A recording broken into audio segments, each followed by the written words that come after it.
Aquel martes hacía un temporal tremendo en Gijón. Una borrasca llamada Emma amenazaba con cubrir de nieve la costa, ese 27 de febrero de 2018. Para hoy, precipitaciones generalizadas y cota de nieve próxima al mar. Que llueva en Asturias no es noticia, pero una playa blanca, con la arena cubierta de nieve, sí ocuparía la portada del periódico. Y en eso estábamos. Al anochecer, esa última hora nos heló a todos el corazón. Porque el día que murió Quini fue uno de los días más duros en mis más de 30 años como periodista. En lo personal, Quini era mi ídolo y mi amigo. Tan amable, tan abierto, gamberro. Ser amigo de Quini era muy fácil, porque él lo hacía muy fácil. Han pasado ya 5 años, pero me acuerdo perfectamente de todo. Eran más de las 10 de la noche y había que rehacer el periódico. Un trabajo relativamente fácil. La vida de Quini, su carrera, no necesita edulcorantes. Tras pocos casos como este, ¿no?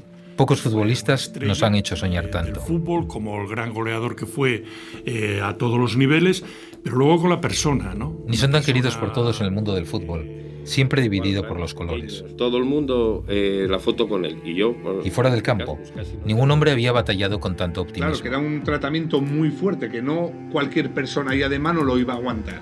El cáncer, que era muy agresivo, muy malo. Una vida de tantas luces y sombras.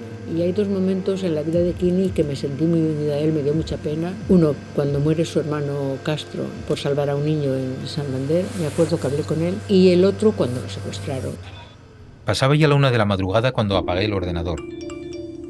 Bajé las escaleras de la redacción, leyendo un montón de WhatsApps pendientes que me daban directamente el pésame, a mí, y al llegar al coche, encendí la radio. Sacándose fotos con todo el mundo, no tenía un no para nadie.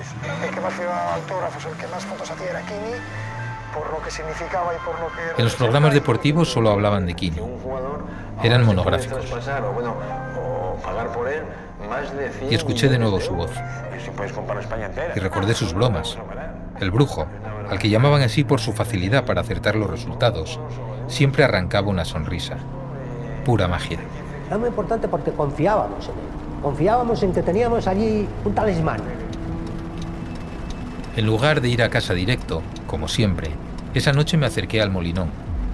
De camino, llovía con fuerza y el termómetro marcaba 3 grados. Al llegar, lo primero que pensé es cómo podía haber tanta gente a esas horas y con ese frío. Era una vigilia con decenas de velas rojas encendidas, las flores, las banderas, las bufandas. Él había sido un ídolo para muchísima gente y estaba claro que iba a ser un funeral multitudinario no solo de España, sino del mundo, ¿no? Ahí me di cuenta de que mucha gente se sentía como yo. Al llegar a casa, silencioso y casi a oscuras, entré en el despacho. Encendí la luz, cerré la puerta, me acerqué a la estantería y cogí el libro Compañero Quini de José Manuel Fernández, el eterno capitán del Sporting. Acaricié esa primera página y leí la dedicatoria de Quini para el gran sportinguista Carlos Prieto con todo mi afecto. Así acabé esa jornada en la que escribimos en la portada de El Comercio el maldito titular, Eterno Quini. Ese día, ese 27 de febrero de 2018, mi ídolo, el de muchas generaciones, murió inesperadamente a los 68 años. Porque se puede ser o no ser del Sporting, aficionado al fútbol o detestarlo, pero Quini es Quini, y esta es su historia.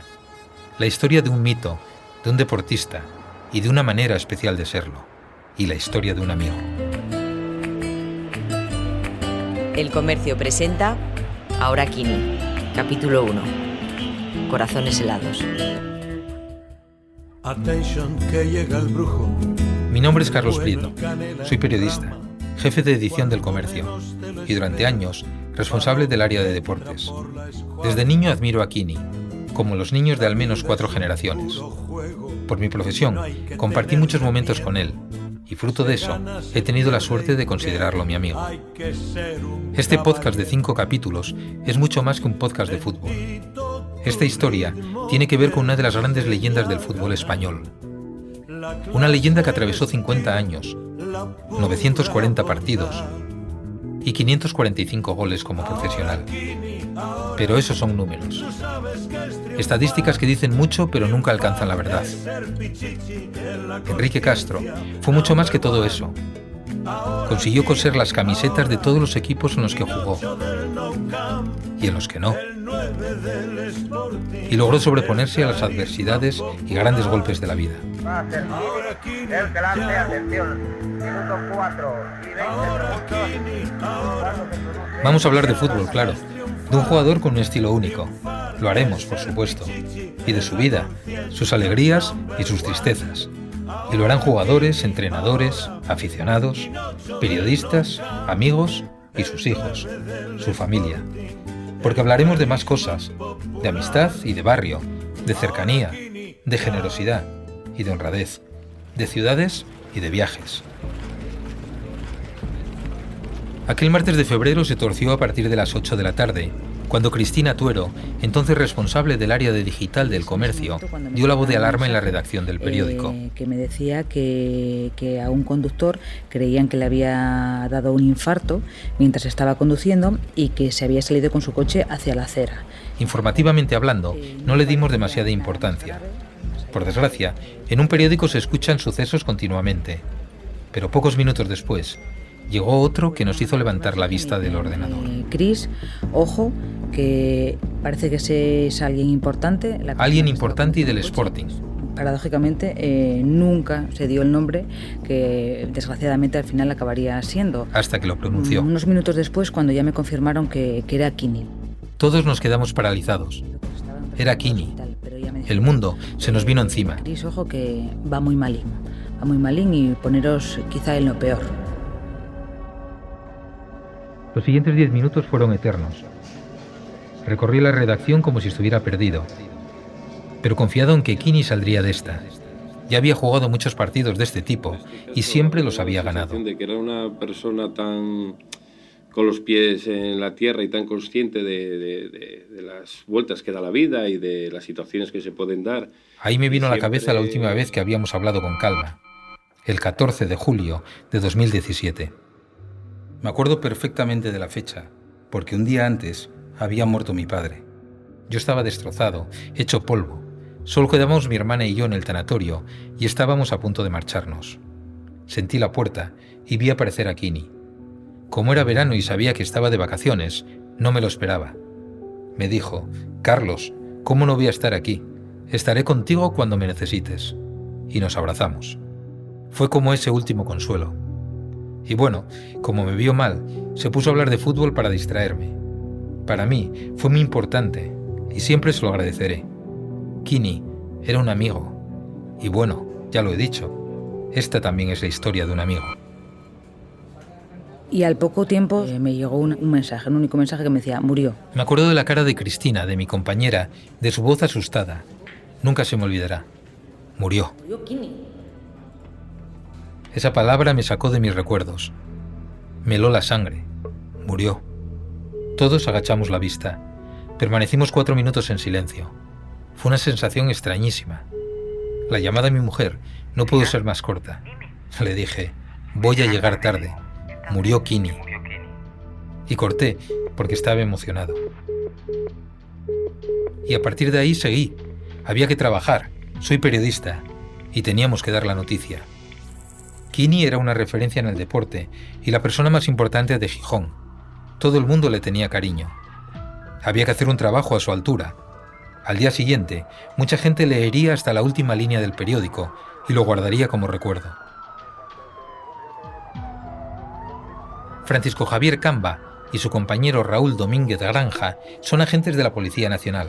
Ambos tienen ese día grabado a fuego. Cerca de donde vive él, vivimos un coche que se desviaba hacia un lado, en la avenida Juan Carlos I, y se iba a ir contra un garaje, pero el garaje estaba cerrado.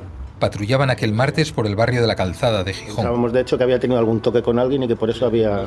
Pero no se había chocado con nadie. Al conductor le había pasado algo. Al abrir la puerta él estaba con la cabeza sobre el volante. Bueno, pues lo retiramos hacia atrás y ya entonces ya yo lo retiré hacia atrás y ya me di cuenta, yo le dije al compañero: Raúl, es Kini. Es Kini, el brujo. Para mí era como haberme encontrado a Dios. Los dos lo conocían además personalmente. No porque no Francisco hubiese visto Camba, más veces, o desde porque no hubiese niño, hablado con él, sino había que jugado en las categorías del Sporting. te das cuenta de Raúl Granja, que todas las por cosas su son padre, importantes. también policía.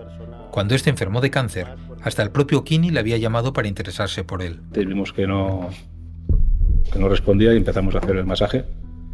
Y al poco, a menos de un minuto, ya se despertó. Ya abrió los ojos. Más dijimos así, o es tú que me diste, Kini. Pero a los 3 minutos sufrió un segundo infarto. Que la primera vez, en la mirada, se veía que había conocimiento. Pero aquello pintaba mal. Pero ya la segunda vez ya era una mirada vacua. Y ahí ya nos miramos otra vez, porque llevábamos, por suerte o por desgracia, llevamos muchos años trabajando y ya con mirarnos ya sabíamos lo que pensaba y ya no nos gustó nada. El tiempo se hizo eterno en aquella calle por la tensión del momento. Dije, me cago en Dios que venga ya la puta ambulancia, que se nos está muriendo Kini. Y llegó por fin. Y a la ambulancia lo metieron con vida, pero cuando ya vimos que tardaban supuestamente en estabilizarle, ya nos daba mala pinta.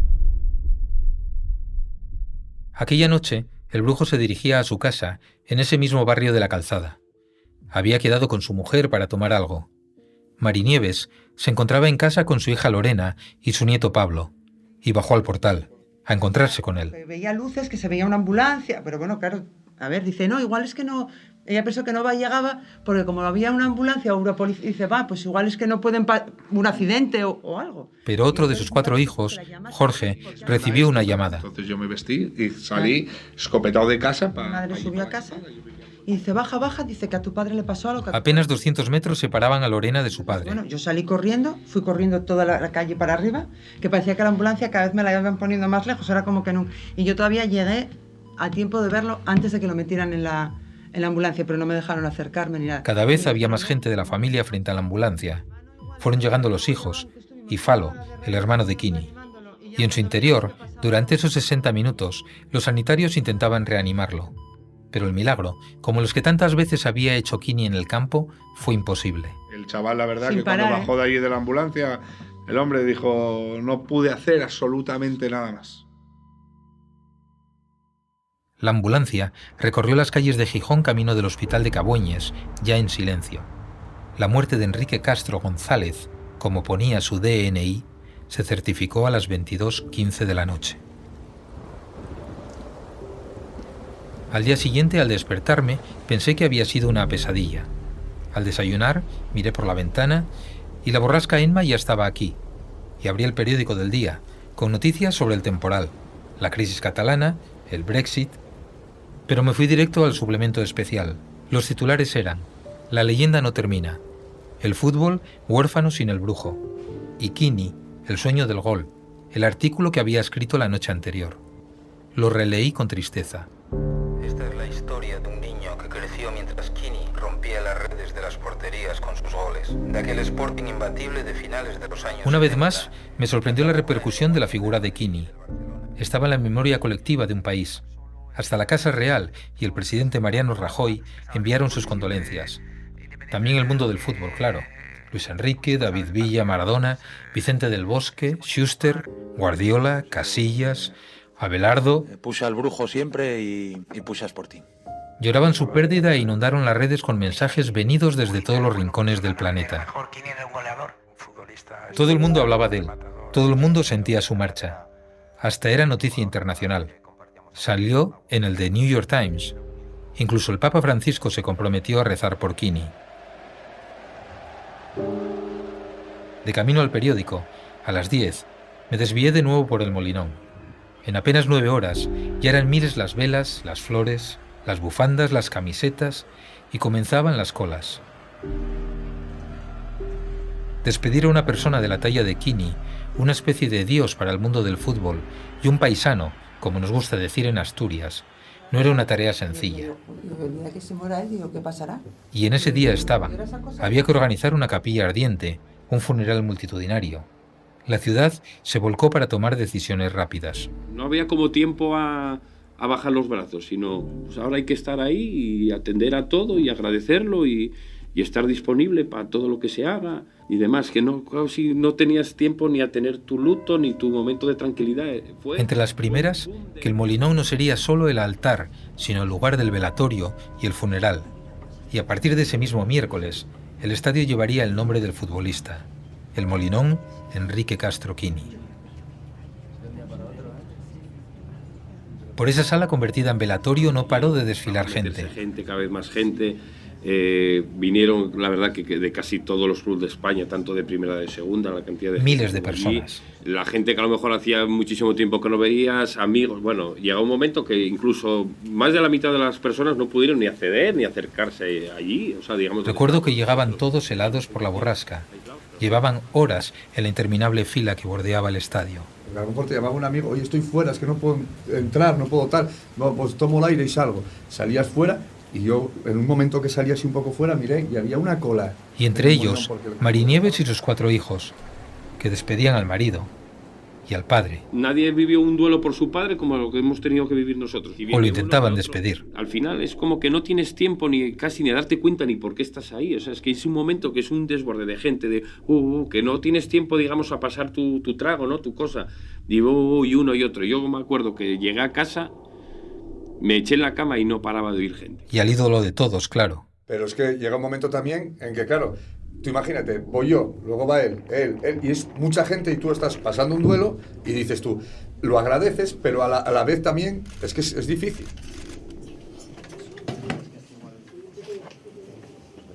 Más de 14.000 personas acudieron al funeral en el Molinón. Una despedida triste, emotiva, pero en un lugar adecuado. El Brujo había sido jugador, delegado, embajador, vigía desde el palco. Y yo ya le dije a Javier, cuando hablamos, que yo quiero morirme aquí en el Sporting. Así que quede bien claro que me tenéis que aguantar hasta que me agote.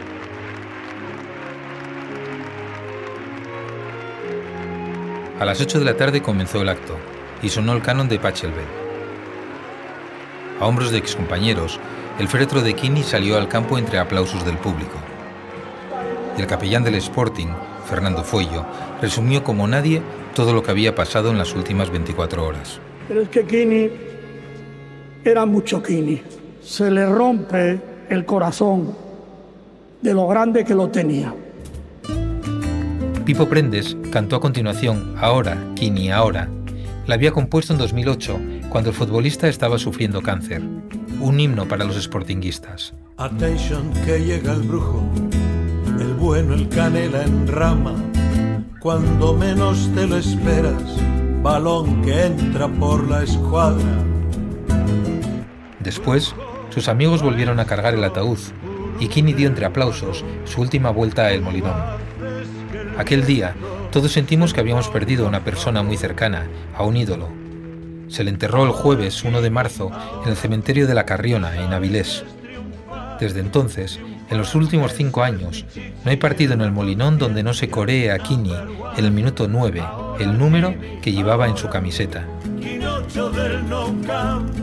Así que ese fue el final, y he querido también que fuese el principio de esta historia. En los siguientes episodios voy a repasar la vida de Enrique Castro, de sus triunfos y de sus penas, con la idea de contar la vida de alguien que era, que fue, mucho más que un delantero, que fue un ídolo, un ejemplo y un luchador, y que siendo un futbolista consiguió ser querido y respetado y escuchado por todo el mundo del fútbol y por muchísimas personas más. Ahora Quini ya